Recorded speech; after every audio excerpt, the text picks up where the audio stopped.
சங்கீதம் 23 5வது வசனத்தையும் 6வது வசனத்தையும் நாம் வாசிக்கலாம்.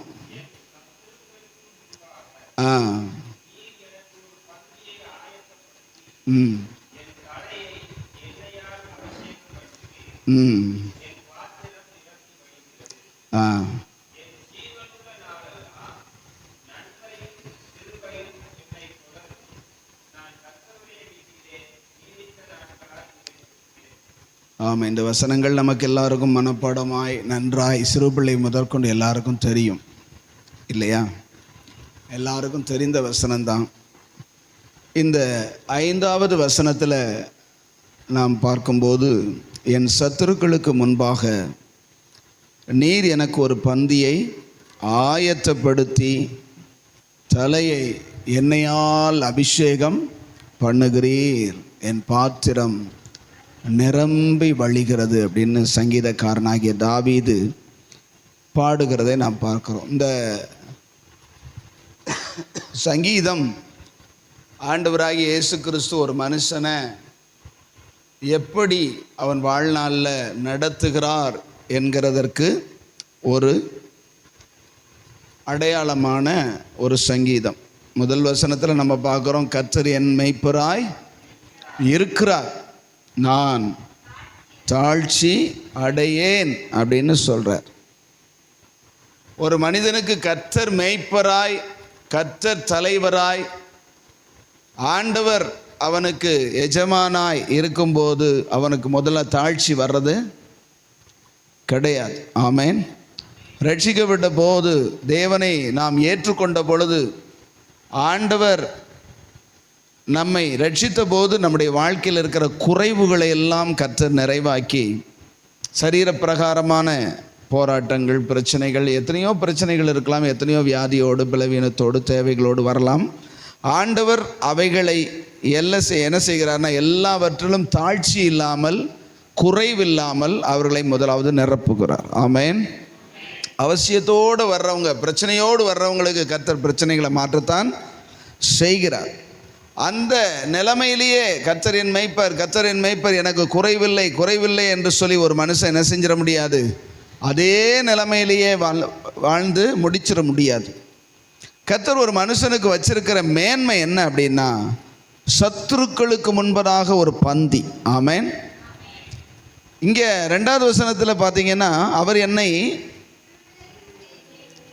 புல்லுள்ள இடங்களில் மேய்க்கிறார்னா எதுக்கு? புல்லுள்ள இடங்களில் மேய்ப்பர் மேய்க்கிறார்னா அந்த ஆடு என்ன செய்ய போகுது சொல்லுங்க? திருப்தியாக சாப்பிட்டு அடுத்து அதில் பாதி இருக்க அமர்ந்த தண்ணீர்கள் இடையில் என்னை கொண்டு போய் விடுகிறார். மேய்ச்சிட்டு தண்ணி குடிக்கும் ஒரு ஆடு இல்லையா? மேய்ஞ்சிட்டு தண்ணி குடிக்கும், சாப்பிட குடிக்க, அதானே உண்மை. இது சரீரப்பிரகாரமான காரியம், சாப்பிட்றதும் குடிக்கிறதும். ஆமேன்னு சொல்லுங்களேன். ஆனால் இங்கே சொல்கிறாரு, சத்துருக்களுக்கு முன்பதாக ஒரு பந்தியை ஆயத்தம். அது என்ன பந்தி? நம்ம ஒரு கல்யாணத்துக்கு போனோம்னா சொல்லுவோம், பந்தியை பாருப்பா, எங்கே பந்தி வைக்கிறாங்கன்னு பாருப்பா அப்படிம்போம். பந்தியில் என்ன நடக்கும்? பந்தியில் என்ன நடக்கும்? அப்படின்னா மேலே என்ன நடக்குது? 2வது வசனத்தில், அவர் என்னை புல்லுள்ள இடங்களில், புல்லுள்ள இடத்துல ஒரு ஆடை நடத்தினா அது என்ன செய்யுது? பந்தி தானே அதுக்கு. அப்படின்னா அங்கேயும் பந்தி இங்கேயும் பந்தியா? அப்படின்னா முந்தின வாழ்க்கை ஒன்று உண்டு, சரீரப்பிரகாரமான வாழ்க்கை உண்டு, ஆவிக்குரிய வாழ்க்கையும் உண்டு. நல்லா தெரிஞ்சுக்கணும். சரீரப்பிரகாரமான பலவீனத்தோடு, குறைவோடு, தேவையோடு ஒரு மனுஷன் கர்த்தரை ஏற்றுக்கொண்டு வரலாம் சபைக்குள்ளே, தப்பே. அப்படி தான் வருவாங்க, எனக்கு ப்ராப்ளத்தோடு தான் வருவாங்க. அவங்க வரும்பொழுது கர்த்தர் அவர்களை என்ன செய்கிறார்? குறைகளை நீக்கி, தாழ்ச்சிகளை நீக்கி, எல்லா பலவீனங்களை நீக்கி, அல்லது ஏதோ அவங்க தேவைகளை சந்தித்து அவங்களுக்கு தகப்பனா மேய்ப்பனா அவர் என்ன செய்கிறார்? மாறுகிறார். அவர்களை என்ன செய்கிறார்னா, புல்லுள்ள இடங்களில் மேய்க்கிறார், அமர்ந்த தண்ணீர்கள் அண்டையில் கொண்டு போய் விடுகிறார். புல் என்பது தேவனுடைய வசனத்துக்கு ஒப்பாயும் இருக்கிறது, அல்லது அமர்ந்த தண்ணீர் என்பது பரிசுத்த ஆவிக்கு ஒப்பாயும் சொல்லப்படுகிறது. ஆமேன். இது சாதாரண நம்ம ஒரு பேச்சுக்கு எடுத்துக்கொண்டோம்னா அவங்களுக்கு தேவையான உணவுகளையும் தேவையான தண்ணீரையும் அப்பத்தையும் தண்ணீரையும் ஆசீர்வதிக்கிறார் என்று வசனம் சொல்லுகிறது. ஆமென்.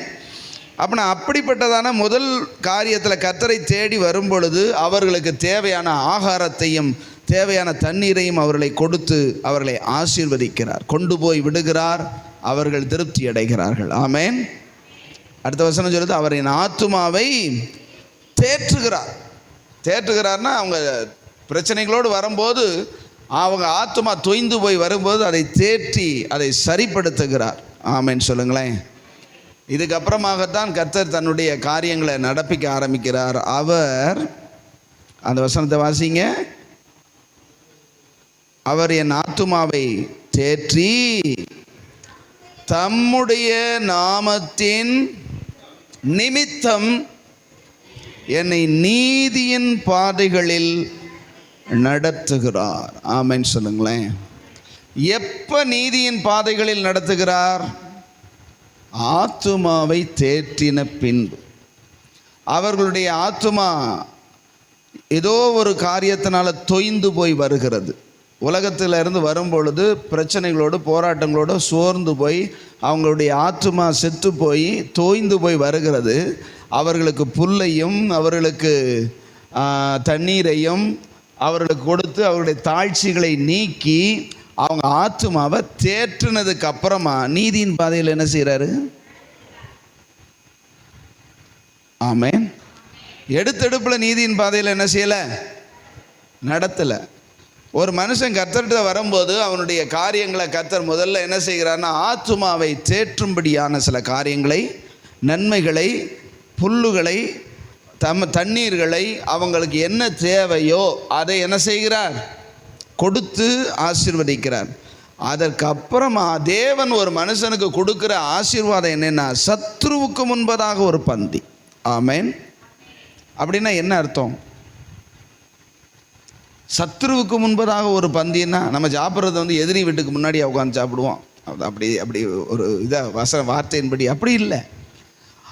நம்மை பகைக்கிற தேவனுடைய ராஜ்யத்துக்கு நம்மை போக விடாமல் இருக்கிறதான பிசாசுக்கு முன்பதாக நம்முடைய தலையை உயர்த்தி நமக்கு ஒரு ஸ்தானத்தை உண்டு பண்ணுகிறவர். ஆமென்.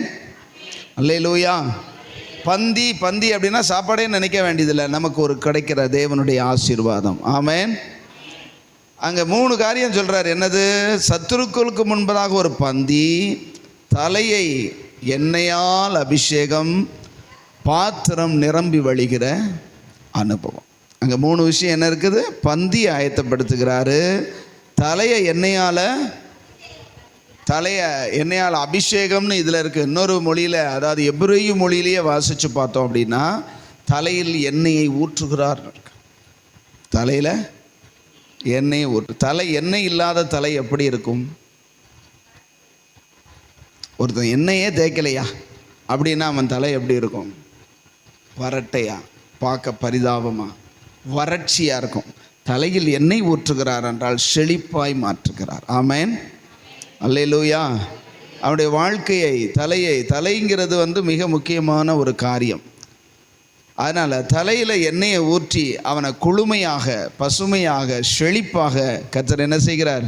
மாற்றுகிறார். பாத்திரத்தை அதுக்கப்புறமா நிரம்பி வழியை செய்கிறார். ஊற்றுகிறார், அடுத்து நிரம்பி வழியை செய்கிறது தான் தேவனுடைய திட்டம். ஆமென் சொல்லுங்களேன். அதுக்கப்புறம் சொல்ல, உயிரோடு இருக்கும் நாளெல்லாம், என் ஜீவனுள்ள நாளெல்லாம் நன்மையும் கிருபையும் தொடரும்படி செய்கிறார். அதுதான் ஆண்டவர் ஒவ்வொருவருக்கும் செய்ய விரும்புகிறது. எதுக்கு அப்படின்னா கர்த்தருடைய வீட்டில் நீடித்த நாட்களா, நித்திய நாட்களா, எட்டர்னல் லைஃபாக கர்த்தரோடு இருக்கும்படியாக. ஆமென் சொல்லுங்களேன். தேவன் ஒரு காரியத்தை செய்கிறார் என்றால் ஒரு நோக்கம் இருக்கும். ஒரு மனுஷனுக்கு கர்த்தர் மேய்ப்பராய் மாறுகிறார், அவர்களை தாழ்ச்சி இல்லாமல் நடத்துகிறார் அப்படின்னா அவங்க இந்த உலகத்தில் செழிப்பாக வாழணும், இந்த உலகத்தில் நல்லா வாழணுங்கிறதுக்காக கிடையாது, கர்த்தருடைய வீட்டில் நீடித்த நாட்களாய் வாழணும். அவருடைய திட்டமெல்லாம் என்ன? கடைசியில் தான் அவர் சொல்கிறாரு, நான் கர்த்தருடைய வீட்டில் நீடித்த நாட்களாய் அந்த எட்டர்னல் லைஃபுக்கு, பரலோக வாழ்க்கைக்கு, நித்திய வாழ்க்கைக்கு நம்மளை கொண்டு போவதற்காகத்தான் கர்த்தர் நம்மளை மேய்ப்பார். இந்த உலகத்தில் புல்லுக்காகவும் தண்ணிக்காகவும் உயர்வுக்காகவும் சத்துருக்கு முன்பதாக நெஞ்ச நிமித்தி பார்த்தியா அப்படின்னு சொல்றதுக்காகவும் எல்லாம் கிடையாது. நம்மளை உயர்த்தி 4 பேருக்கு முன்னாடி பெருமையாக நம்மளை காட்ட பெருமை தான் தேவனுக்கு எதிரி. ஆமேன். பெருமை உள்ளவனுக்கு தேவன் எதிராக இருக்கிறார். பெருமையெல்லாம் அடைய ஒரு காலம் விடவே மாட்டார். 4 பேருக்கு முன்னாடி நம்ம தலையை உயர்த்தி நம்மளை 4 பேர் முதலாளி முதலாளி முதலாளி முதலாளி தலைவரேன்னு சொல்லணும்னு நினைக்க வைக்க மாட்டார். அப்படி பண்ணுறது பிசாசனுடைய வேலை. ஆமேன்னு சொல்லுங்க. கர்த்தர் அவருடைய திட்டம் பூரா, அவருடைய சித்தம் பூரா இவனை எப்படிரா கொண்டு போய் நித்தியமாக கர்த்தருடைய வீட்டில் சேர்க்கிறதுங்கிறத தான் கவனமாக இருப்பார். அவர் செய்கிறதெல்லாம் ஆவிக்குரிய காரியங்களுக்காகவே தான் என்ன செய்யும் இருக்கும். அவர் ஆவியாக இருக்கிறார். அவர் நித்தியமாய் வாழுகிறார். நித்தியமான இடத்துல அவர் இருக்கிறார். நம்மை அவரோடு கொண்டு போகிறதற்காகத்தான் அவர் திட்டமிட்டு என்ன செய்வார், நடத்துவார். ஆமேன்னு சொல்லுங்க. அதனால கர்த்தரின் மேய்ப்பராக இருக்க நான் தாழ்ச்சி அடையேன். எனக்கு ஏன் இவ்வளவு குறைவு இருக்கு? கர்த்தர் அப்பனா என் மேய்ப்பராக இல்லையா அப்படின்னா, அந்த நீதியின் பாதையில் நம்மை நடத்தும் போது பலவிதமான காரியங்கள் நம்முடைய வாழ்க்கையை என்ன செய்யும், சந்திக்கும். அடுத்த வசனத்தை நம்ம 4வது வசனத்தை வாசிக்கும் போது, வாசிங்க. இது எதுக்கு திடீர்னு கர்த்தர் கூட இருக்கும்போது, கர்த்தர் மேய்ப்பராக இருக்கும்போது, அவர் தாழ்ச்சி இல்லாமல் நம்ம நடத்தும் போது, புல்லுள்ள இடமும் அமர்ந்த தண்ணீர் அண்டை நடத்தி திருப்தியாக ஆத்மாவை தேடும் போது, அடுத்த வசனத்தில் எதுக்கு மரண இருள் வருது? கர்த்தர் மேய்ப்பராக இருக்கும்போது எதுக்கு மரண இருள்ல வருது அப்படின்னா, நீதியின் பாதை அதன் வழியாகத்தான் செல்லுகிறது. ஆமேன். தேவ பிள்ளைகள் நன்றாய் முதல்ல தெரிஞ்சுக்கிடணும், நம்ம விரும்புகிற பாதையில் நம்மளை கர்த்தர் நடத்தணும்னு நம்ம நிர்பந்திக்க முடியவே முடியாது. ஆனால் அதை நடக்கவும் செய்யாது. தேவன் தன்னுடைய நீதியின் பாதையில் தான் என்ன செய்வார், நடத்துவார். நம்மளை எந்த பாதையில் நடத்தினா நமக்கு நல்லதுன்னு அவருக்கு தான் தெரியும். அல்லேலூயா சொல்லுங்க. சங்கீதத்தில் அந்த 32 ஒரு 2 பக்கம் திருப்பி 32 வாசிங்க. 32:8 வாசிங்க. 32:8 வாசிங்க. சத்தமாக வாசிங்க. நான் உனக்கு போதித்து, அல்லேலூயா, உன்மேல்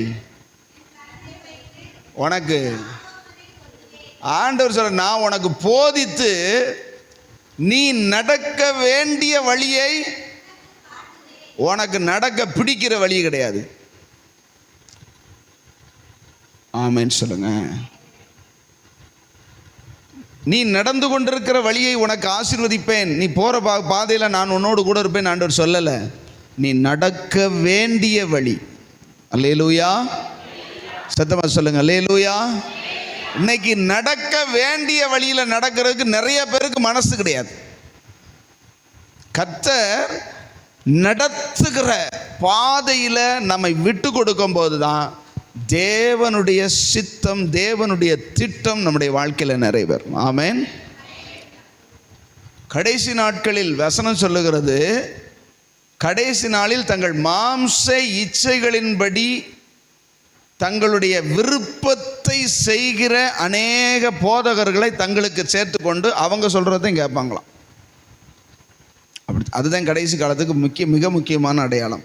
ஆனால் நிறைய பேர் சொல்கிறாங்க கடைசி காலம் ஒரு மிகப்பெரிய எழுப்புதல் வரப்போகிறதுன்னா, எந்த எழுப்புதல்னு எனக்கு இந்த கையில் வசனம் என்ன சொல்லுது அப்படின்னா, கடைசி நாளத்தில் வஞ்சகம் தோன்றும், கடைசி நாளில் விசுவாசம் இல்லாமல் போயிடும், அன்பு தணிஞ்சு போயிடும், கள்ள தீர்க்கதரிசி எழும்புவார்கள், எங்கும் வஞ்சிக்கிற காரியம் நடக்கும்.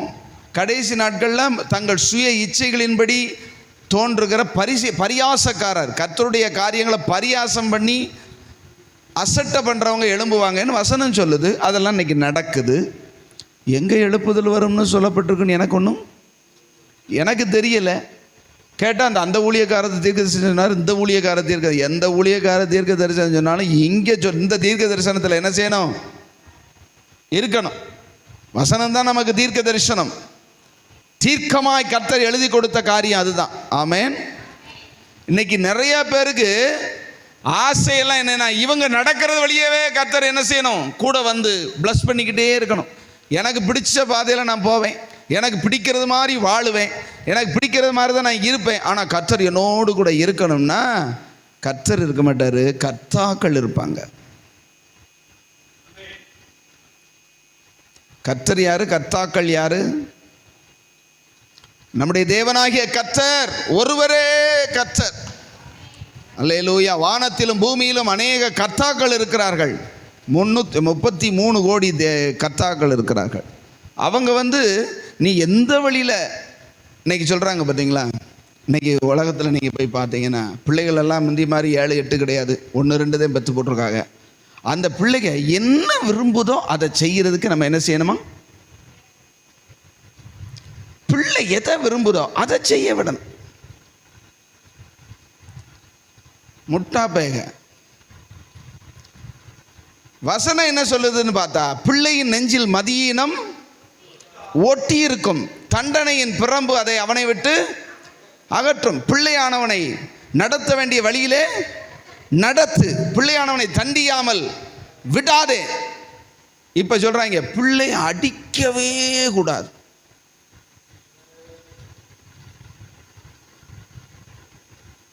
பிள்ளை என்ன செய்யக்கூடாது?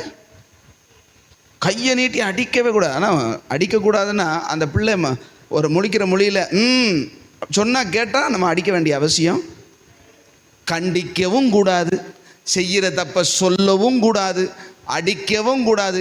அது போக்கு ஓடிக்கிட்டே இருக்கும். இவங்களும் ஓடிக்கிட்டே இருப்பாங்க, எங்கே ஓடினாலும் கூட ஓடுவாங்க, என்ன செஞ்சாலும் பேசாமல் இருப்பாங்க. இது என்ன?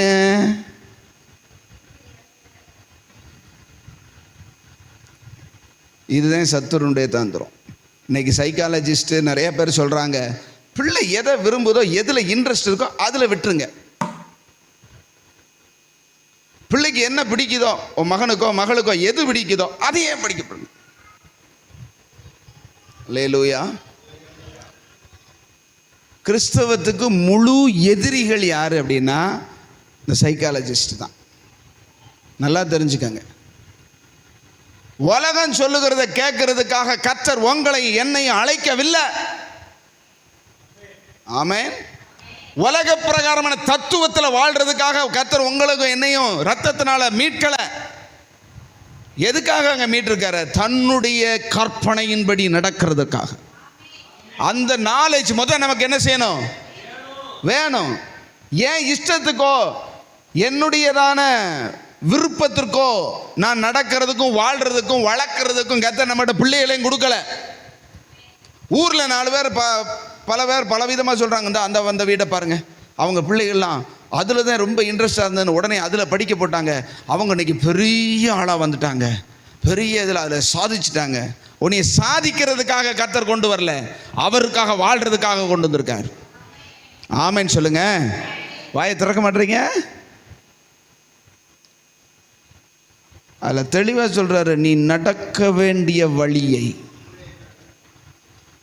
நான் உனக்கு போதிப்பேன்னு சொன்னாரா? உனக்கு இஷ்டத்துக்கு நீ செய்யன்னு சொன்னாரா?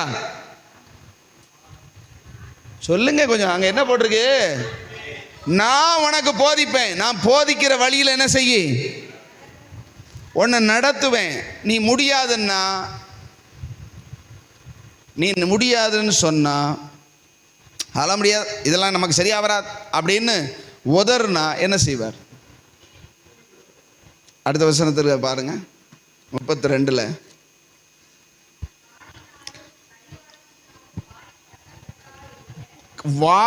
வார வச்சும் கடிவாளத்தை வச்சும் வாய் கட்டப்பட்டால் ஒளியே உன் கிட்ட சேராத புத்தியில்லா குதிரையை போலவும் இருக்க வேண்டாம். அப்படி இருந்த உன்னைய கடிவாளத்தை போட்டு வாயில வார போட்டு விக்கு விக்குன்னு இழுத்தாத்தே நீ சொன்னி கேட்பேன்னு சொல்லி என்ன செய்ய வேண்டாம்? இருக்க வேண்டாம். நான் அப்படியெல்லாம் செய்ய போறேன் கிடையாது அப்படின்னு ஆண்டவர் சொல்லிட்டு தான் அடுத்த வசனத்தை சொல்றாரு, துன்மார்க்கனுக்கு அநேக வேதனைகள் உண்டு. கவனிக்கிறீங்களா? கடிவாளத்தை போட்டு கர்த்தர் நடத்த மாட்டாரு. அப்படியே உன்னை பிடிச்சுக்கிட்டு அப்படின்னு 2 இழுப்பு இழுத்து குத்தி நடத்த மாட்டாரு. போதிப்பார். சொல்லுங்க, போதிப்பார். அந்த வசனத்தை போடுங்க, 32:8. நான் உனக்கு போதித்து நடக்க வேண்டிய வழியை உனக்கு, நீ நடக்க வேண்டிய வழி அதான்டா அப்படிம்பார். அடுத்து, நீ போகும்போது, நீ கீழ்ப்படிஞ்சு போகும்போது உன் மேலே என் கண்ணை வச்சு, எதுக்கு ஆலோசனை சொல்ல? கஷ்டமா இருக்குப்பா, நீங்க சொன்ன வழியில் போகிறதுக்கு எனக்கு முடியலை, எனக்கு ஞானம் இல்லை, நான் ஒன்று விரும்புகிறேன், நீங்கள் ஒன்று விரும்புகிறீங்க, நீங்கள் விரும்புகிறதான் செய்யணும்னு அர்ப்பணிக்கிறேன், ஆனால் என்னால் முடியலைன்னா உனக்கு ஆலோசனை சொல்லுவேன். ஆமேன்னு சொல்லுங்களேன். உன் மேலே என் கண்ணை வச்சு, நான் பரிசுத்த ஆவி தான் கண்ணு. ஆமேன்னு சொல்லுங்க. ஆண்டவருடைய கண் அப்படின்னு சொல்லப்படுகிறது. பரிசுத்த ஆவியானவர் உன்னை நிரப்பி உனக்கு ஆலோசனை சொல்லி நடத்துவார். அவருடைய ஆலோசனை நடக்கிறவன் நித்திய வீட்டுக்கு போவான். அல்லேலூயா. ஐயா, மரண பள்ளத்தாக்கு 4வது வசனத்தில் இருக்கிறார், நான் மரண இருளின் பள்ளத்தாக்கில் நடந்தாலும் பொல்லாப்புக்கு பயப்படேன், தேவரீர் என்னோட கூட இருக்குது. கர்த்தருடைய ஆலோசனை, கர்த்தருடைய நடத்துதல், கர்த்தருடைய வழி. ஒருவேளை மரண பள்ளத்தாக்குக்குள்ள போக வேண்டியது சூழ்நிலையா இருக்கலாம். ஆமேன்னு சொல்லுங்க. நமக்கு பிடிக்குமா மரண பள்ளத்தாக்கு? கஷ்டம் பிடிக்குமா? பாடுகள் பிடிக்குமா? பிடிக்காது. ஆனால் அதன் வழியா உள்ள போய் உங்களை பொறுமையை கர்த்தர் கற்றுக் கொடுத்து, இந்த போராட்டத்திலையும் இந்த சூழ்நிலைமையிலே நான் உன் கூட இருக்கேங்கிறத நீ உணரணும்னு சொல்லி கர்த்தர் கூட இருந்து பொல்லாப்பு அணுகாதபடி கர்த்தர் பாதுகாக்கிறார். ஆமேன்னு சொல்லுங்களேன். அல்லேலூயா, அல்லேலூயா சொல்லுங்க. கர்த்தருடைய ஆவியானவர் நடத்துகிற வழியில நாம் என்ன செய்யணும்? நடக்கணும், அர்ப்பணிக்கணும். விரும்புகிற வழியில நடக்கிறதுக்காக கர்த்தர் நம்மை ரட்சிக்க இல்லை. ஒரு மனுஷனுடைய விருப்பம் முழுவதுமே வசனம் சொல்லுது, நல்லா தெரிஞ்சுக்கங்க. வார்த்தை வசனம் திட்டம் தெளிவுமா சொல்லுது. ஆத்துமா, நம்முடைய ஆத்துமா, சொல்லுங்க, எதன் மேல விருப்பமா இருக்கும் தெரியுமா?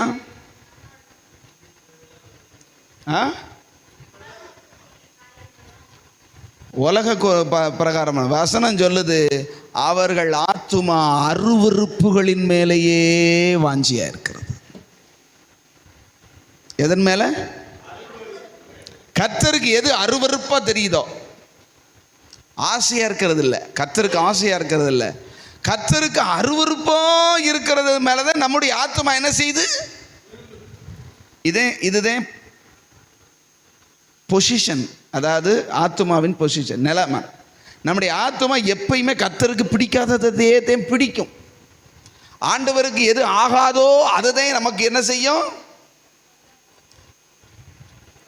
அப்பனா ஆகாத வழியில் போக விடுவாரா?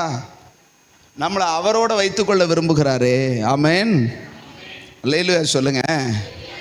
அவரோடு வைத்துக்கொள்ள வேண்டுமானால் அவரை போல நம்மை மாற்ற வேண்டும் என்பதற்காக தான் தம்முடைய குமாரனுடைய சாயலுக்கு ஒப்பாக உங்களை மாற்றும்படி. ஆமேன் சொல்லுங்க. இந்த ப்ராசஸுக்குள்ள வராத ஒருத்தரும் நித்திய வீட்டுக்கு நுழைய போறதே கிடையாது. எடுத்து எழுதி வச்சுக்கோங்க. 1000 பேர் 10,000 பேர் கொண்ட சபையா இருந்தாலும் சரி, கண்ணை மூடினதுக்கு அப்புறம் தெரியும், ஐயையோ பூராமே கழுசடைகளா இருக்கேன்னு சொல்லி. புரியுதா உங்களுக்கு? கிறிஸ்துவின் சாயலை தரித்து கொண்ட பூரணமடைந்த பரிசு. அந்த வசனத்தை வாசிச்சு பாருங்க. எபிரேயருக்கு எழுதின நிருபம்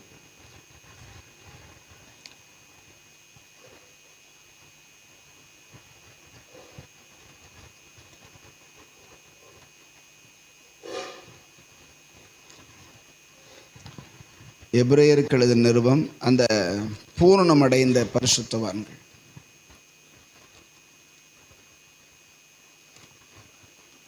ஆ 12:23 12:23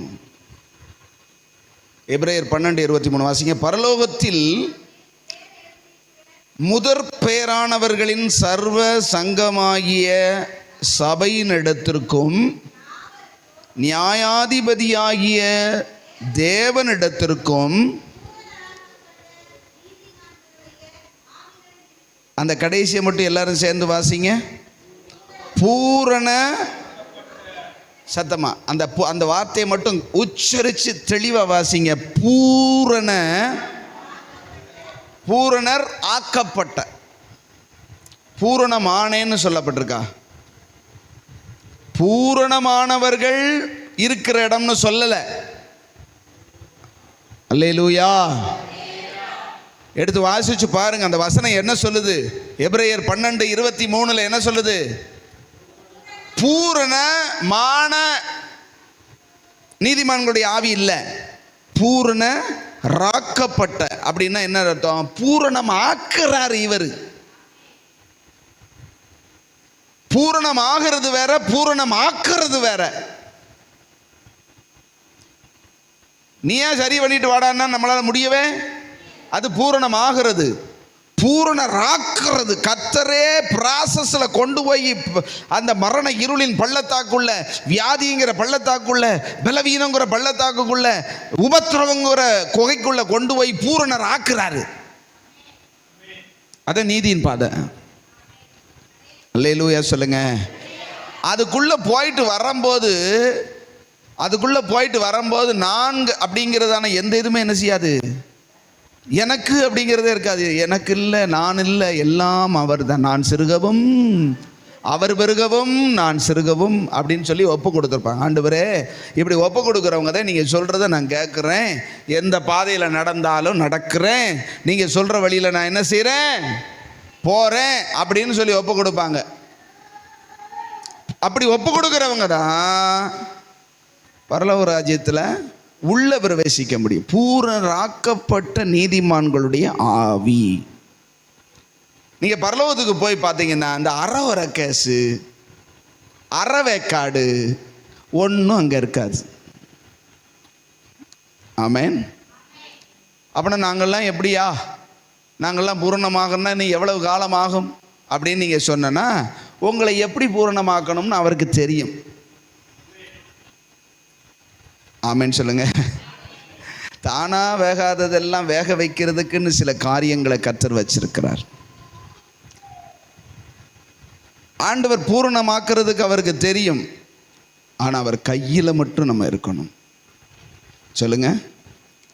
அவர் கையில் மட்டும் நம்ம இருந்தோம்னா, கர்த்தர் என் மெய்ப்பராக இருந்தாரானால், அவருடைய பார்வையிலேயே அவருடைய கைக்குள்ளேயே நான் இருந்தால், என்னை அவர் அழகாக நடத்தி கொண்டு போகும்போது சரி ஆண்டவரேன்னு சொல்லி அமைதியாக விட்டு கொடுத்திருந்தா, அழகா என்ன செய்வார்னா சத்துருவுக்கு முன்பதாக நம்மை கொண்டு போய் நிறுத்துவார். ஆமேன்.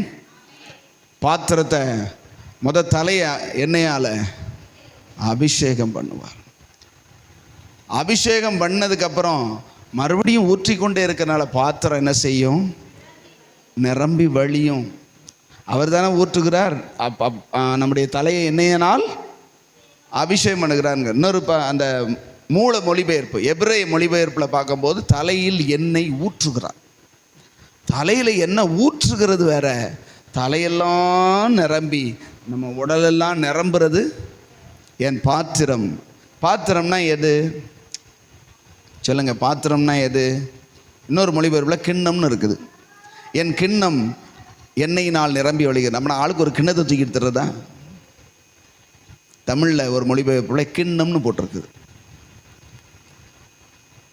கர்த்தர் என் பாத்திரத்தின் பங்கும் என் சுதந்திரமுமாய் இருக்கிறார் அப்படின்னு சங்கீதக்காரன் 16ஆம் அதிகாரத்தில் பாடுறார். அப்படின்னா என்ன?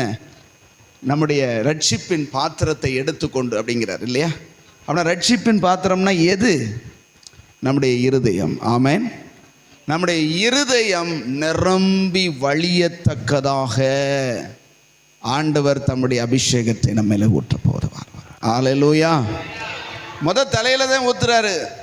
தலையில ஊற்றி அவருடைய வழியில் நடந்து அவருக்கு முழுவதும் ஒப்பு கொடுத்து சத்துருக்களுக்கு முன்பதாக கொண்டு போய் பந்தியை ஆயத்தப்படுத்திட்டார்னா அடுத்த அபிஷேகம் தான், அடுத்து ஊற்றுறது தான். ஆமேன்.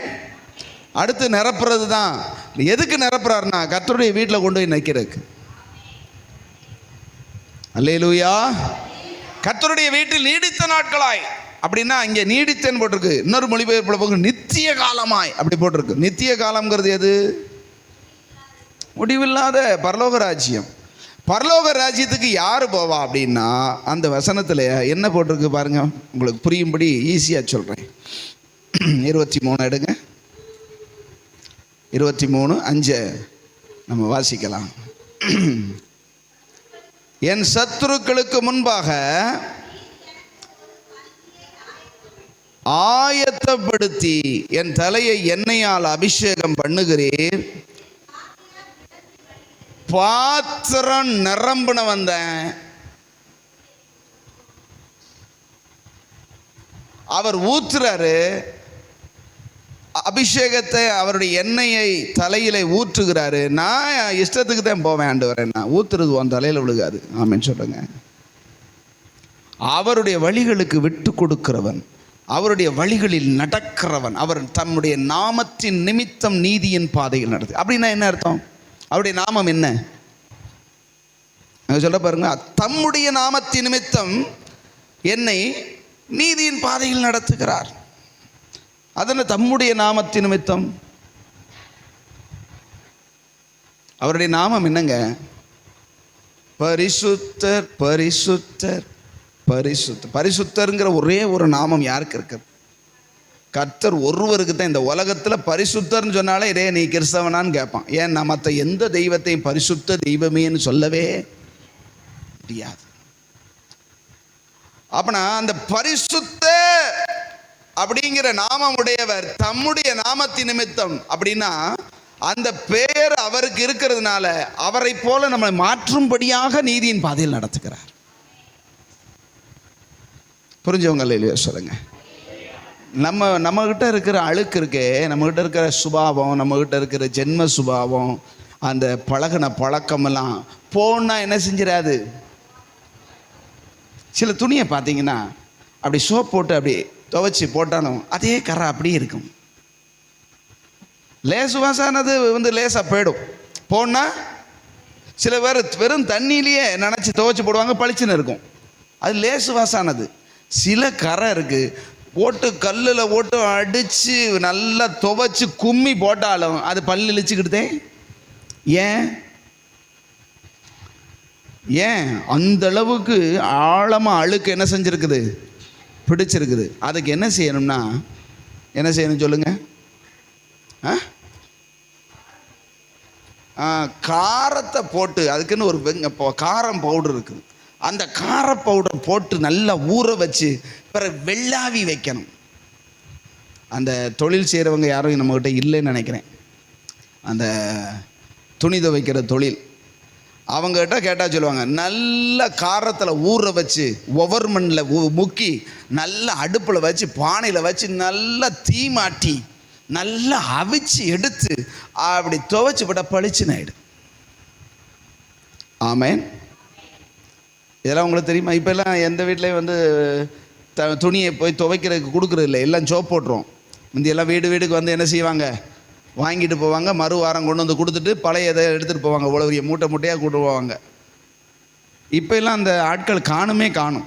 ஒன்லி அயனிங் மட்டும்தான் இருக்குது. சில பேருடையதான ஆவியில் இருக்கிற படிஞ்சிருக்கிற அந்த அந்த அந்த அந்த பெர்மனண்ட் அழுக்கு இருக்கு இல்லையா, போனால் என்ன செய்யாது. இயேசுவின் ரத்தத்தினால போ அப்படின்னு சொன்னால் மேலே இருக்கிறது போயிடும், அது ஆழமாக இருக்கிறது போகாது. ஒன்றைய வெள்ளாவி வச்சுத்தே ஆகணும். ஆமேன்னு சொல்லுங்களேன். நான் என்ன செய்கிறது? அவர் அப்படி ப்ராசஸ் வச்சிருக்கிறார். சில கீழ்ப்படியாததுகளை அப்படித்தான் செஞ்சு ஆகணும்னா அவர் நம்ம மேல் வைத்த அன்பு. ஆமேன்னு சொல்லுங்களேன். எப்படி ஆகிலும் இவனை பரலோகத்துக்கு கொண்டு போகணும்னு நினச்சா ஒன்று என்ன செய்வார்? அது அவருடைய கோபம் அல்ல, அவர் நம்மேல் வைத்த அன்பு. நம்ம வம்பு பண்ணக்கூடாது. என்ன செய்யக்கூடாது? அவர் அன்பா இருக்காருங்கிறதுக்காக நம்ம வம்பு பண்ணக்கூடாது. ஆண்டவர் நடத்துறாரா, ஸ்தோத்திரம். கூட இருக்காரா, ஸ்தோத்திரம். பொல்லாப்பு நேரிடாது. நமக்கு பொல்லாப்பு வராமல் கர்த்தர் நடத்துவார். அல்லேலூயா சொல்லுங்களேன். நம்மளை கொண்டு போய் நித்திய வீட்டில் சேர்க்கறதுக்கு அவர் படுற பாடு இருக்கே. நீங்கள் சொல்கிறீங்க நான் படுற பாடு இருக்கேன். நம்ம எல்லாம் படலை, அவரைத்தான் பாடா படுத்திக்கிட்டு இருக்கோம். அவர் ஒன்றை சொன்னால் நம்ம ஒன்று செய்கிறது, அவர் இதை செய்யாதேன்னு சொன்னால் அதைத்தையும் செய்கிறது, இதை பார்க்காதேன்னா அதைத்தையும் பார்க்கறது, இப்படி நடக்காதேன்னா அதை நடக்கிறது, வான்னா போகிறது, போன்னா வாரது. இது யாரு யாரு மாறி மாறி நடக்கிறா சொல்லுங்க? யார் மாறி மாறி நடக்கிறா? நம்ம தான். எப்படியாகிலும் நம்முடைய கோணலான வழிகளை எல்லாம் நேராக்கி கீழ்ப்படிய வச்சு அந்த நித்திய ராஜ்யத்துக்கு கொண்டு போகணும்னு நம்ம மேலே வச்ச அன்பு. ஆமென் சொல்லுங்களேன். அல்லேலூயா. அவர் நம்ம மேலே கண்ணை வச்சு ஆலோசனை சொல்லி அவருடைய நாமத்து நிமித்தம் நீதியின் பாதையில் நடத்தி கீழ்ப்படியாதவனை வார கொண்டு இல்லை, வார கொண்டும் கடிவாளத்தை கொண்டும் சொல்லாமல் அன்புனால சொல்லி, ஒரு வேளை நான் நீ சொல்கிறதுக்கெல்லாம் முடியாத ஆண்டவரே அப்படின்னு சொல்லி திமிரிக்கிட்டு போனான்னா விட்டுருவார். அன்பு இருந்தால் அடித்து திருத்துவார். நேசம் இருக்குன்னு அடி உழுகுதுன்னா நேசம் இருக்குன்னு அர்த்தம். ஆமென்னு சொல்லுங்களேன். வசனம் எப்படி சொல்லுது தெரியுமா? தான் நேசிக்கிறவர்கள் எவர்களோ அவர்களை கடிந்து கொண்டு சிட்சிக்கிறேன், அடிக்கிறேன் அப்படி சொல்கிறார். அப்படின்னா நமக்கு ஒரு அடி உழுகுது, நமக்கு ஒரு பாதிப்பு வருதுன்னா என்ன அர்த்தம்? உங்களுக்கு ஒருத்தருக்கு தான் தெரியுமா? மற்ற யாருக்கும் தெரியாதா? சொல்லுங்க, எல்லாரும் சொல்லுங்க. கர்த்தர் நம்ம மேல அன்பா இருந்து நம்மளை அடிச்சு நடத்துறார், திருத்துறார். அப்படி 2 அடி கொடுத்தனாலும் திருத்துங்க ஆண்டவரேன்னு சொல்றவங்க மட்டும் கையை உயர்த்தி அல்லேலூயா சொல்லுங்க பார்க்கலாம். எப்படியாகிலும் 2 வெளுத்துனாலும் இனிய சரியான பாதையில் கொண்டு வந்துருங்கன்னு சொல்லுங்க. ஆமைன்னு சொல்லுங்களேன். ஆமாம், நாசமாக போயிடக்கூடாது, நரகத்துக்கு போயிடக்கூடாது அப்படின்னு நமக்கு இருக்கிற பதட்டத்தை விட அவருக்கு ரொம்ப பதட்டமாக இருக்கு. ஏன்னா ரத்தம், சொந்த ரத்தத்தை விலைக்கரையமாய் கொடுத்து வாங்கியிருக்கிறார். நீங்கள் வாங்கின ஒரு கோழி, 500 ரூபா கோழி, ஒரு நாய் பிடிச்சிட்டு போகுது, நான் சந்தோஷமாக சாப்பிட்டு போகுது போ அப்படின்னு யாராவது சொல்கிறோமா? ஒரு கோழி வாங்குறீங்க, 500 ரூபா போட்டு வாங்கி முட்டை கிட்ட போடும், நம்ம ஒரு நாளைக்கு அடித்து சாப்பிட்லான்னு இப்படி வளர்த்துக்கிட்டு இருக்கீங்க. ஒரு நாய் வருது பசியோட, அதை பிடிக்க போகுது அப்படின்னா என்ன செய்வோம்? துரத்தி எடுத்து ஒரு கல் எடுத்து விட்டெறிஞ்சு அந்த கோழியை பாதுகாத்து ஒரு பஞ்சாரத்தை போட்டு மூடி வச்சிருவோமா இல்லையா? சரி சரி ரொம்ப பசியாக இருக்குது, நல்ல நாட்டுக்கோழி கறியாக சாப்பிட்டு போகுது அப்படின்னு விடுவோமா? பதறிட மாட்டோமா? 500 ரூபா விலை கொடுத்து வாங்கின ஒரு கோழிக்கே மனசு பதறி அதை பஞ்சாரத்தை போட்டு மூடி நீ அடித்து தான் சாப்பிட போகிற, நீ அதை முட்டையை வாங்கி என்ன செய்ய போகிற? ஆனால் அடுத்தவன் சாப்பிட்டா அது நாய் சாப்பிட்டு போனோன்னா பதறுது, ஐயோன்னு நினைக்கிறோம். அப்படின்னா கர்த்தர் தன்னுடைய சொந்த ரத்தத்தை கொடுத்து நம்மளை விலை கொடுத்து வாங்கியிருக்கிறார். பிசாசுக்கு விட்டு கொடுக்க மாட்டார். ஆமென்னு சொல்லுங்களேன். நம்மளை 2 போட்டுனாலும் திருத்தி நிறைய பிரச்சனைகளை அப்படியே வரிசையாக அடுக்கு மேலே அடுக்காக கொடுத்து மரண பள்ளத்தாக்குள்ளே நடத்தினாலும் உன்னை சுத்திகரித்து உன் தலையை எண்ணெயால் அபிஷேகம் பண்ணி உன் பாத்திரத்தை நிரப்பி எப்படியாகிலும் கொண்டு போய் நித்திய வீட்டில் சேர்க்கணும்னு அவர் படுற பாடு. ஆமென்னு சொல்லுங்களேன். அல்லேலூயா. அவர் அன்பினால் இதெல்லாம் செய்கிறார்.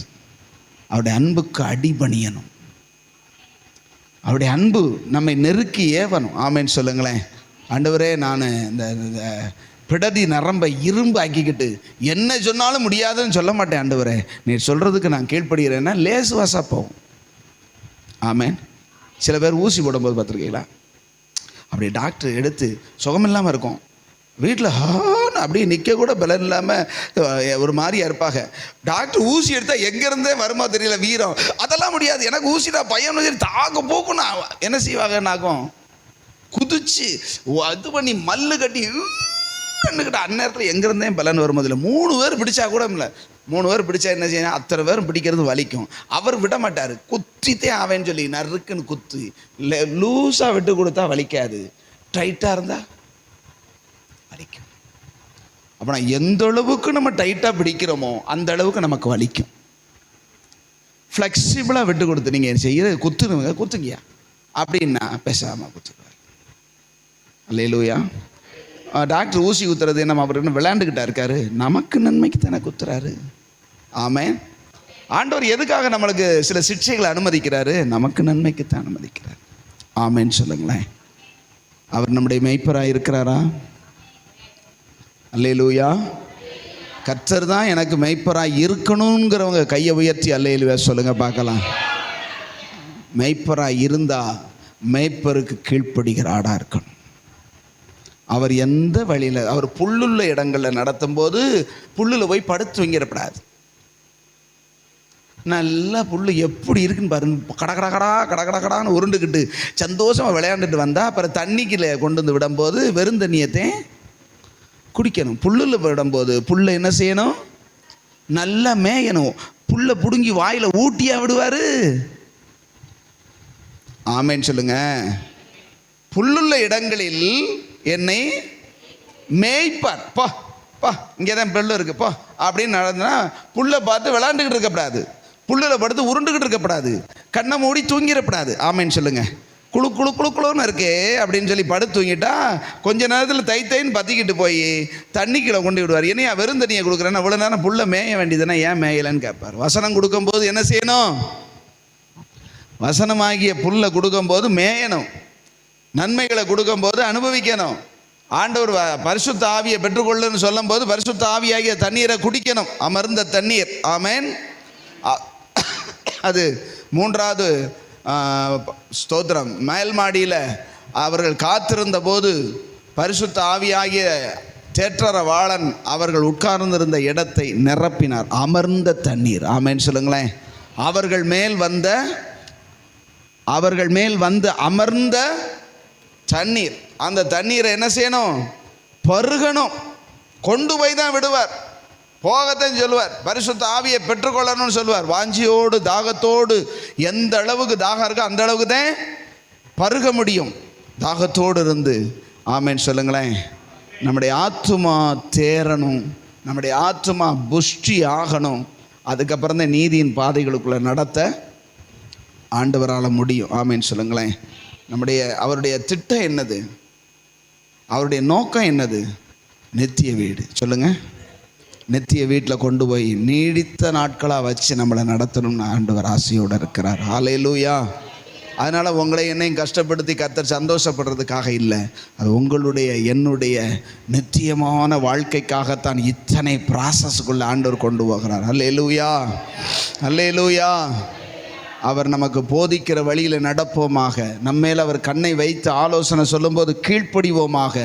சில பாதைகளுக்குள்ள, மரண பாதைகளுக்குள்ள நம்ம நடத்தும் போது தாழ்மையோடு கர்த்தர் மட்டும் கூட இருக்கிறாரா, ஆண்டவர் நம்ம கூட இருக்கிறாரான்னு பார்த்து பொல்லாப்பு அணுகாதபடி அவருடைய கோலும் அவருடைய தடியும் நம்மை தேற்றத்தான் செய்யுமே தவிர தூற்றாது. அல்லேலூயா. இன்றைக்கி நிறைய பேர் வெளியே பேசுகிறத, நம்மளுக்கு நடக்கிற காரியங்கள், நாம் இருக்கிற நிலைமைகளை, இந்த நிலைமையில் இருந்தால் ஊர் என்ன பேசும், 4 பேருக்கு முன்னாடி என்ன நடக்கும், இப்படி அவங்களாம் பேசுகிறாங்களேன்னு வருத்தப்படுறாங்க. அதெல்லாம் கர்த்தர் பார்க்கவே நல்லா தெரிஞ்சுக்கோங்க. ஊர் என்ன சொல்லுதுன்னு கர்த்தர் பார்க்க மாட்டார், நீ நானும் தான் பார்ப்போம். நம்ம கர்த்தர் என்ன சொல்லுகிறாருன்னு மட்டும்தான் கவனிக்கணும். கர்த்தருடைய வார்த்தை என்ன சொல்லுதுன்னு கவனிக்கணும். ஆமேன். வேதத்தையும் சாட்சி ஆகமத்தையும் கவனிக்க வேண்டும், அப்படி சொல்லப்பட்டிருக்கிறது. வேதத்தையும் சாட்சி ஆகமத்தையும் கவனிச்சா அவர்களுக்கு விடியற்கால வெளுப்பு இருக்குமா, அப்படிதான் வசனம் சொல்லுது. அல்லேலூயா சொல்லுங்க. அல்லேலூயா. அதை விட்டு போட்டு அவங்க என்ன சொல்றாங்க இவங்க என்ன சொல்றாங்க இல்லை, அவருடைய கோலும் தடியும் நம்மை தேற்றும். மரண இருளின் பள்ளத்தாக்கில் நடக்கும்போது உலகம் சொல்லும், என்னையெல்லாம் ஆண்டவரை தர்ற இவ்வளவு பிரச்சனை வருது, இவ்வளவு போராட்டம் வருது. அது எதுக்காக வருது? என்னை தேற்றுவதற்காக, என்னை காப்பாற்றுவதற்காக, எனக்குள்ள இருக்கிற தீமைகளை அகற்றுவதற்காக. உலகத்தான் சுகோபோகமாக வாழத்தை செய்வான். உலகத்தில் இருக்கிறவனுக்கு உபத்திரவமே கிடையாது, கடைசி உபத்திரவம் அவனுக்கு உண்டு. ஆமேன்னு சொல்லுங்களேன். அவனுடைய ஆத்துமா உபத்திரவத்தில் தள்ளப்படும். நம்முடைய ஆத்துமா நித்திய ஜீவனுக்காக இங்கேயே உபத்திரவத்தை கர்த்தர் அனுமதிக்கிறார். ஆமேன்னு சொல்லுங்க. சுகபோகத்தை விரும்பாதீங்க. நான் ஒன்று சொல்கிறேன், உலகம் என்ன சொல்லுதுன்னு நீங்கள் காது கொடுத்து கேட்டால் கர்த்தர் உங்களுக்கு சொல்லுகிறது கேட்காது. உலகத்தில் இருக்கிற நியாயங்களை நீங்கள் மனதில் வச்சா தேவனுடைய நீதியான நியாயங்கள் உங்களுக்கு பிடிக்காது. ஊரு என்ன சொல்லுதுன்னு நீங்க கேட்டீங்கன்னா கர்த்தர் சொல்லுகிறது உங்களுக்கு கேட்காது. அப்படியே உல்டாவா பண்ணுங்கம்மா. கர்த்தர் சொல்லுகிறத கேட்கிறவனுக்கு ஊர் என்ன சொன்னாலும் அவனுக்கு கவலை இருக்காது. தேவனுடைய நீதியின்படி நடக்கணும்னு விரும்புகிறவனுக்கு உலக நீதி குப்பையாக இருக்கும். அல்லேலூயா. நீங்க எதுல நடக்கிறீங்க? எதை காது கொடுத்து? நிறைய பேருக்கு என்ன தெரியுமா, பல உலக காரியங்களை அப்படியே கேட்டு கேட்டு அப்படியே தெரிஞ்சுக்கிடணும், அறிஞ்சுக்கிடணும். தேவனுடைய நீதியே வேற, தேவனுடைய ஆலோசனையே, அவருடைய திட்டமே வேற. அது பரலோகத்துக்குரியது, இது பூலோகத்துக்குரியது. ஆண்டவர் சொன்னா, நீங்கள் இந்த உலகத்துக்குரியவர்கள். உலகத்துக்குரியவர்கள் தான் உலகத்துக்குரியதை பற்றி என்ன செய்யணும்? யோசிக்கணும், பேசணும், சிந்திக்கணும். நம்ம உலகத்துக்குரியவர்களே கிடையாது. அல்லேலூயா. ஆனால் எப்பொழுதும் நம்முடைய பேச்சு, சிந்தனை, நடத்த, காரியங்கள் எல்லாம் பரலோகத்துக்குரியதாக இருக்கணும். யாராவது ரெண்டு பேர் பேசுனா, அவன் அப்படி நடந்தான், இவன் இப்படி நடந்தான், அந்த அதாக்கும் இப்போ இப்படி செய்யணும் அப்படி செய்யணும்னு உலகத்தின்படி பேசுனா, நம்ம உலகத்துக்குரியவர்கள் என்பதை விளங்கி கொள்ளணும். அவங்க உலகத்துக்குரியவங்களாக தான் இருக்காங்கன்னு. எப்போ பார்த்தாலும் சரீர பிரகாரமாகவே பேசுகிறாங்கன்னு வைங்க. அதை சாப்பிட்டா நல்லது, இதை சாப்பிட்டா நல்லது, அதை செஞ்சால் நல்லது, இதை செஞ்சால் நல்லது, அந்த மருந்து போட்டால் நல்லது, இந்த மருந்து போட்டால் நல்லது, அந்த டாக்டர்கிட்ட நல்லது, இந்த டாக்டர்கிட்ட நல்லது, இப்படியே பேசுகிறாங்கன்னு வைங்க. இவங்க பரலோகத்துக்குரியவர்களே சிந்தையில் கிடையாது. சட்டியில் இருக்கிறதே உள்ளத்தின் நிறைவினால் உள்ளத்தில் என்ன நிரம்பி இருக்கு? பரலோக சிந்தை நிரம்பும். பரலோகம் அப்படி இருக்குங்க. அங்கே போகிறவங்க இப்படி இருப்பாங்க, வசனம் இப்படி சொல்லுது. நம்மளும் நம்முடைய வாழ்க்கையில் என்ன செய்யணும்? அப்படி ஆண்டவருக்கு ஒப்பு கொடுத்து அவர் நடத்துகிற பாதையில் நடக்கணும். என்ன வந்தாலும் கர்த்தருக்காக நிற்கணும். அப்படின்னா இவன் பரலோகத்தை நோக்கி போய்கிட்டு இருக்கான்னு அர்த்தம். ஆமேன். நம்ம பேச்சும் மூச்சும் என்னவா இருக்கிறது? உங்களை நீங்களே ஆராய்ந்து கொள்ளுங்க. நான் உங்களை ஜட்ஜ்மெண்ட் பண்ணுறதுக்கு வரல. நீங்கள் இன்னைக்கு ஒரு சிலர் எப்போ பார்த்தாலும் உலக பிரகாரமானதே பேசுகிறாங்க. அவங்க வாயிலிருந்து அவிசுவாசத்தை தவிர வேற ஒன்றுமே வரவே. ஏன்னா உலகம் அவிசுவாசம் உள்ளது. பரலோகத்தை விசுவாசிக்கிறவனே விசுவாசி. ஆமேன். பரலோகத்துக்கு போகிறவனே விசுவாசத்தை பற்றி பேசுவோம். விசுவாசம் என்பது காணப்படாதவைகளுடைய காரியம். இருக்கிறதையே பேசிக்கிட்டு இருக்கான் அப்படின்னா அவன் அவிசுவாசியிலும் கெட்டவன் அர்த்தம். இப்படி இருக்கு, அப்படி இருக்கு, அது இருக்கு, இது இருக்கு, இப்படி ஆயிரும், இப்படி ஆயிரும், அப்படி ஆயிரும், அவனுக்கு அப்படி ஆயிடுச்சு, இவனுக்கு இப்படி ஆயிடுச்சு, இது இப்படி போச்சு, அது அப்படி போச்சு. நம்ம என்ன செய்யணும்? உலகத்தில் நம்ம சேஃபாக வாழணும். நான் சொல்கிறேன், சேஃபெல்லாம் நம்ம வாழ முடியாது. கர்த்தருடைய கிருபை தான் நம்மளை காப்பாற்றுது. ஆமேன். அல்லேலூயா சொல்லுங்க. தேவனுடைய கிருபை நம்மை சூழ்ந்திருக்கிறதுனால கர்த்தருக்கு பயந்தவர்களையோ அவருடைய கிருபை சூழ்ந்து கொள்ளும். ஆமேன். நீங்கள் சிங்கிளாக போகலை. உலகத்துக்குள்ளே இருக்கும்போது நீங்கள் சிங்கிளாக இல்லை. கர்த்தருக்கு பயந்துருந்தீங்கன்னா உங்களை சூழ பாளையம் இறங்கி கர்த்தருடைய ஆவியானவர் பாதுகாக்கிறார், தூதர்கள் பாதுகாக்கிறார்கள். ஆமேன். நேற்று நாங்கள் அங்கிட்டு போயிட்டு பஜாரெல்லாம் சுற்றிட்டு நானும் இந்த ஐசக்கும் ஒரு வண்டியில் வர்றோம். இந்த பழைய வீடு இருக்குல்லையா, எங்கள் வீடு, பழைய வீட்டுக்கு கொஞ்சம் தாண்டி இந்த முக்கடையில் பயங்கர கூட்டமாக இருந்தது. ஒரு ஆம்புலன்ஸ் வேறு நின்னது.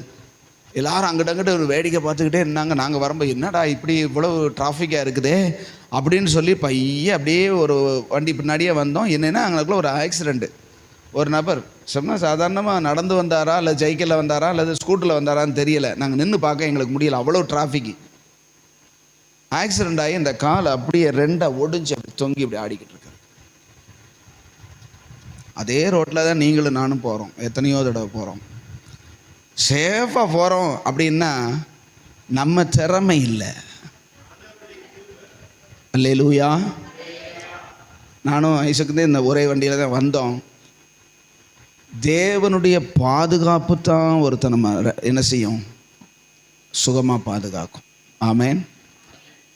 நான் சமீபத்தில் கேள்விப்பட்டேன், 2 நம்முடைய தம்பிமார்கள் மெட்ராஸில் இருக்கும்போது அங்கே உங்களுக்கு தெரியும் பல டிராஃபிக்கில் சிக்னல் இருக்கும் இல்லையா? சிக்னல் வந்த உடனே நின்றுவாங்க. அந்த ரெட் லைட் எரியும். ரெட் லைட் எரியும் போது நம்ம நின்றுக்கிடணும். அப்படி நின்றுக்கிடணும். அந்த மஞ்சள் லைட்டும் பச்சை லைட்டும் எரிஞ்சதுக்கப்புறம் தான் போகணும். சிக்னலில் நின்றுக்கிட்டு தான் இருக்கிறாங்க. இப்போ ஏதாவது நடக்குமா? போய்கிட்டு இருக்கும்போது கீழே விழலாம். நின்றுக்கிட்டு தான் இருக்கிறாங்க. அந்த பக்கமும் இந்த பக்கமும் வண்டி மாறி மாறி போய்கிட்டு இருக்கு. திடீர்னு ஒருத்தர் சரப்புறன்னு வந்து உளுந்து கால் ஒடிஞ்சிச்சு. நின்றுக்கிட்டு இருக்கிறவனு கால் ஒடிஞ்சிச்சு. அவன் எஞ்சி போயிட்டான். மோதினவன் எஞ்சி போயிட்டான். நின்றுக்கிட்டு இருந்தவனுக்கு கால் ஒடிஞ்சு இன்ன வரைக்கும், நான் சொல்கிறது 4 வருஷம் ஆச்சு, இன்ன வரைக்கும் அவ்வளோ பாதி. வேகமாக போய் விழுந்தா தப்புங்க, நின்றுக்கிட்டு இருக்கிறவங்க என்ன செய்வாங்க? நான் என்ன சொல்கிறேன்னா, நம்முடைய பாதுகாப்பு நம்ம கையில் இல்லை. நான் வேணால் பார்த்து போகலாம், பார்த்து வரலாம், ஓரமாக போகலாம், ஒதுங்கி போகலாம். தேவனுடைய பாதுகாப்பு தான் நமக்கு முக்கியம். அல்லேலூயா, அல்லேலூயா சொல்லுங்க. நம்முடைய திறமையினால், நம்முடைய ஞானத்தினால, நம்முடைய புத்தியினால் நாம் என்ன செய்ய முடியாது? தப்ப முடியாது. கர்த்தருடைய கிருபை தான். ஆமென் சொல்லுங்களேன். அதனால் அவர் நம்முடைய மேய்ப்பராக இருந்து அவர் மேய்க்கிற பாதையில் நம்ம போகணும். அல்லேலூயா. நான் அப்படி தான் அந்த ஆக்சிடெண்ட்டை பார்த்துட்டு வரும்போது சொன்னேன், ஆண்டவரே நாங்கள் 100 தடவை போகிறோம் வர்றோம், எதுக்கு எத்தனையோ பஸ்ஸு வருது, எத்தனையோ என்னென்னமோ வருது, ஒரு முடி கூட கீழே விழுகாமல், எவனாவது நம்ம மேலே மோதி எதுவும் ஆகாமல் கர்த்தர் பாதுகாக்கிறார். ஆமென்னு சொல்லுங்களேன். அப்படியே தேங்க்ஸ் பண்ணிக்கிட்டே வந்தேன். அந்த விழுந்த ஆள் பரிதாபமாக இந்த காலில் நீங்கள் பார்த்தீங்கன்னா அப்படியே இந்த இடத்துல அப்படியே ஒடிஞ்சு தொங்குதுங்க, அப்படி இப்படி கிடுகிடுன்னு ஆடுது. நான் நினச்சேன், இந்த வருஷம் இன்னொரு 6 மாதம் இருக்குது, இந்த 6 மாதத்தில் ஒரு காலை ஊனவே முடியாது, சுத்தமாக அப்படி தொங்கு. அப்படி என்ன மோதுனதோ தெரியல. 108 ஆம்புலன்ஸ் வந்து அப்போ தான் நிற்கிது. நாங்கள் வந்தோம். தேவனுடைய பெரிய கிருபை இருக்கிறது. ஆமேன்னு சொல்லுங்களேன். அதனால் என் திறமையினால நான் நல்லா சாப்பிட்டு நல்ல உடம்பை வச்சிருக்கிறதுனால காப்பாற்ற போகிறதெல்லாம் ஒரு செகண்டு கர்த்தருடைய கிருபை நம்மளை விட்டு விலகுனது. அடுத்து 2 நெடுக்கு 4 குறுக்கு தான் பிறகு. ஆமேன். பாதுகாப்பு கர்த்தர் தான் தர்றார், சுகம் கர்த்தர் தான் தர்றார். ஆமேன். கர்த்தருக்கு பயந்தவர்கள் சுகித்திருப்பார்கள். கர்த்தருக்கு பயந்தவர்களையோ அவருடைய தூதன் பாளையம் இறங்கி அவர்களை சூழ பாதுகாக்கிறான். திறமை இல்லை, தாளந்து இல்லை, நம்முடையதான புத்தி, அறிவு, வசதி அதெல்லாம் உன்னை காரில் போகிறதுனால நான் பாதுகாப்பா இல்லை.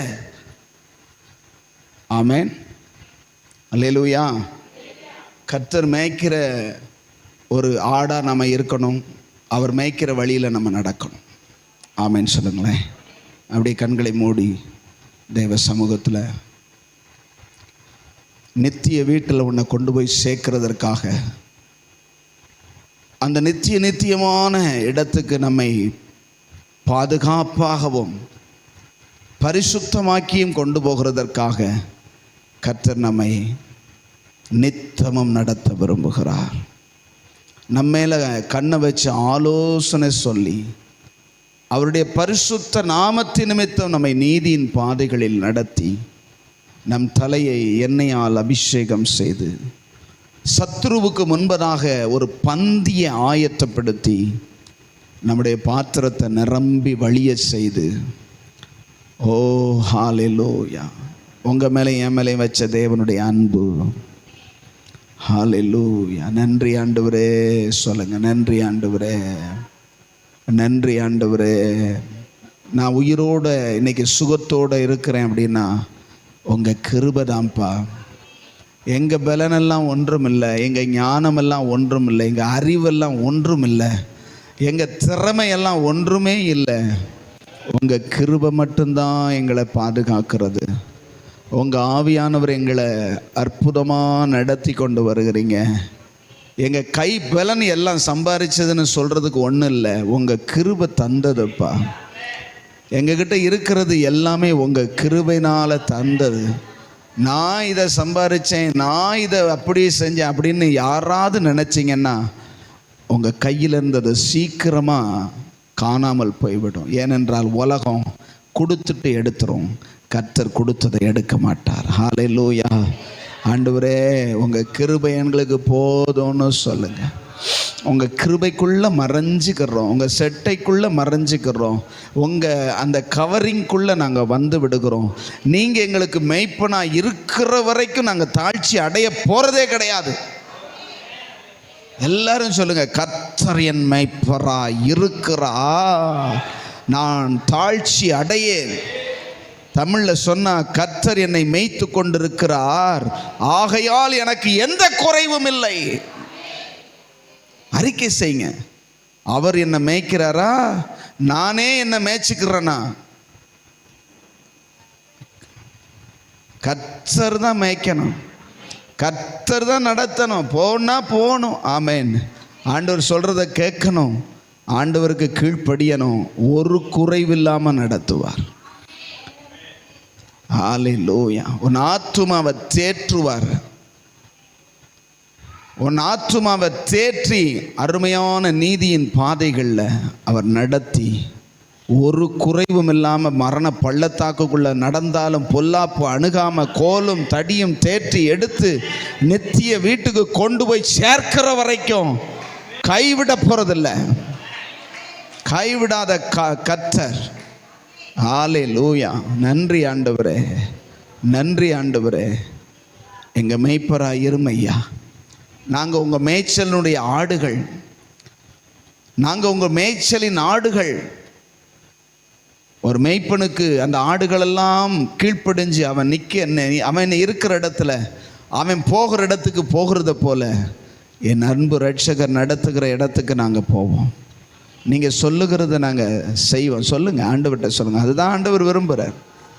சில பேருக்கு நான் மேய்ப்பனாக இருக்கிறது பிடிக்கலை, தங்களை தாங்களே மேய்த்து கொள்ளுகிறார்கள்.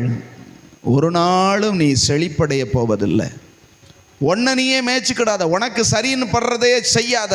கர்த்தர் சொல்லுகிறத கேட்க ஆரம்பி. கர்த்தர் உன்னை தாழ்ச்சி அடையாமலும் குறைவில்லாமலும் உன்னை பாதுகாக்க போதுமானவர். வலது பக்கமும் இடது பக்கமும் 1000 பேர் விழுந்தாலும் அது உன்னை அணுகாமல் கர்த்தர் உன்னை பாதுகாப்பா. ஹல்லேலூயா. நன்றி ஆண்டவரே, நன்றி ஆண்டவரே. Thank you Jesus. Hallelujah.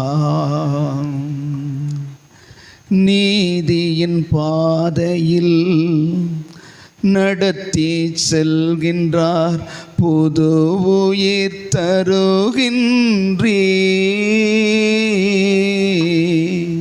நீதியின் பாதையில் நடத்தி செல்கின்றீர், புது உயிர் தருகின்றீர்.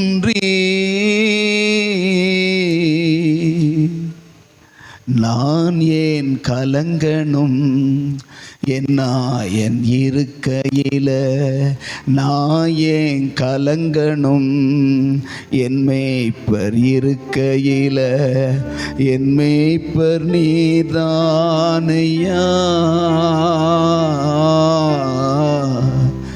எனக்கென்றும் குறையே இல்லை. எத்தனை பேர் உண்மையா இருதயத்தின் ஆழத்திலிருந்து ஆண்டவரை பார்த்து இந்த வார்த்தை சொல்ல முடியும்? என் மேய்ப்பர் நீர்தான், என்னை மேய்க்கிறவர் நீர்தான். நான் உம்முடைய மந்தையின் ஆடாய் இருக்குது, உம்முடைய பாதுகாப்புக்குள்ளே இருந்து உம்முடைய சொல்ல கேட்டு உம்முடைய சித்தத்தின்படி உம்முடைய விருப்பத்தின்படி நான் நடப்பேன் என்று சொல்லுகிறவங்க மட்டும் என் மேய்ப்பர் நீர்தானையா, எனக்கென்றும் குறையே இல்லை. என் நேசர் நீர்தானையா, எனக்கென்றும் குறையே இல்லை.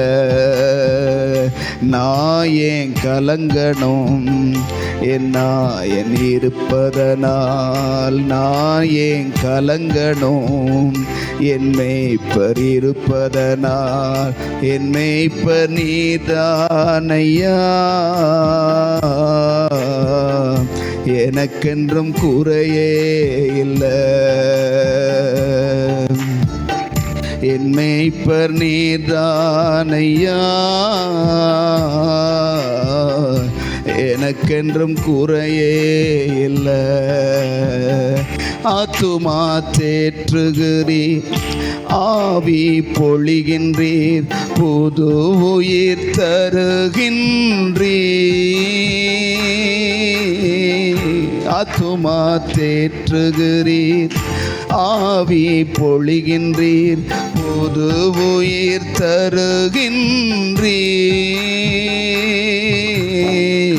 நான் ஏன் கலங்கணும் என் இருக்கையில நான் ஏன் கலங்கணும்? என் மேய்ப்பர் இருக்கையில என் மேய்ப்பர் நீதானையா. எனக்கென்றும் உங்களுக்கு மேய்ப்பராக இருந்தால் நீங்கள் பாடுங்க. என் மேய்ப்பர் நீதானையா.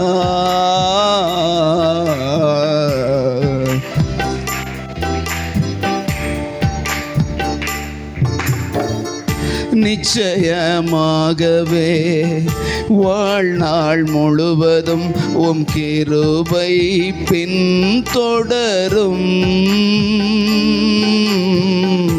நிச்சயமாகவே வாழ்நாள் முழுவதும் உங்க பாதுகாப்பு பின்தொடரும்.